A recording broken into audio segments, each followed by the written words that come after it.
Hey guys, my name is Mysca and welcome to Overwatch Central. So, Junkertown hit the PTR just last night, and it's very exciting to play the map, experience it, and just get to see what it's like, see if it's balanced, and see if you find it fun. But we like to also take a look at the little lore bits here and there, or just info about the map that we can find through different Easter eggs and just things throughout the map. And there's a lot of cool stuff just here and there. Not really as many Easter eggs as I'd like personally, but there are some really good ones still. We won't be going over every single location in the map here, even though there are some cool ones like the Wolfwoods pub downstairs next to the scrapyard, which is also the first spawn point for the defending team, but we can't really go through every single bit here, as some are just there for aesthetic purposes and nothing else really. So starting off with a bit more of a simpler one, just because it's filled with so much cool stuff, is the first area of the map for the attackers, in which we also have this black board, which features these steps in the plan that Rodak and Junkrat had in the in-game cinematic from about a week ago.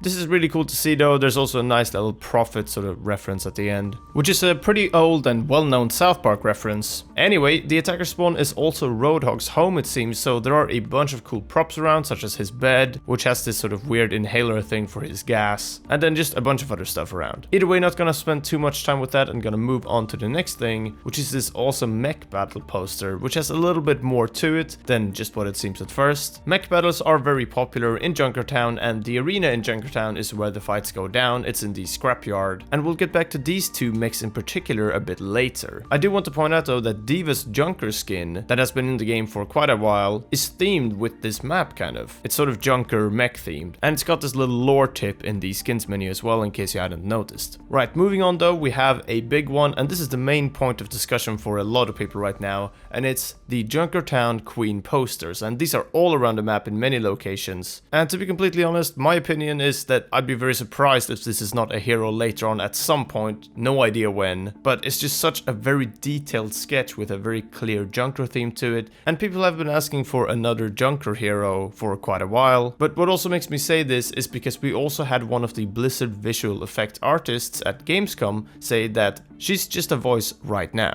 Now that right now in particular is what really has people speculating, as she said this when asked if the Junkertown Queen would ever play a bigger part in the game essentially. So I thought I'd include this here, even though it's not much of an Easter egg as it's fairly out in the open, but the Junkertown Queen is still quite a centerpiece of the map. And I also just wanted to include the Queen's Decree here real quick, which is just a list that you see straight after you've opened the main gates. And again, not much of an Easter egg, but I thought it was kind of interesting to have that right there. And it also seems like Rodak and Junkrat got to experience 0.5 here. Anyway, into the scrapyard we go, and into the sort of prep room of the arena of the scrapyard, and here we find what at first seems like two very awesome and just random mechs, but these are actually the Kelvin 50G and the Bludger mech from just earlier on that poster. The one with the saw blade on the left is Bludger, and the one on the right with the big flamethrower is Kelvin 50G. It'd be awesome to see Blizzard do something more with this in Overwatch, just because this is a pretty cool part of Junkertown, and we don't ever really get to see a mech battle anywhere. Other than this though, we mostly have more obvious things around the map, such as all the posters with Junkrat and Roadhog saying do not admit and that sort of stuff. There are also many more things to just discover and have a look at in the attacker spawn, Roadhog's home. There's this cool treasure room right at the end of the map as well, which is the final spawn for the defending team, and of course the Junkertown Queen's throne right at the end of the map as well. So this map definitely does tell a story and tells it quite well, although there aren't really as many hidden Easter eggs as I'd like it to be. I've been looking around for forever and I haven't really found any old newspaper here or there with any references to anything else in the game, but this was quite a decent chunk of stuff, so I wanted to make a video on it as I thought you guys might find it interesting. Leave a like if you did, and if you enjoyed the video, and as per usual, subscribe for more Overwatch content. I would also like to hear what you guys have to think about the Junkertown Queen. Will she be a hero? Will she not be? Is this too vague? Is it not? Just let me know in the comments below. We'll be covering some more stuff on the PTR and live client that just went out yesterday, some changes you may not have noticed, as a lot of focus is on Junkertown right now. Either way, that's it for me. Thank you very much for watching. Until next time, take care, and we'll see you then.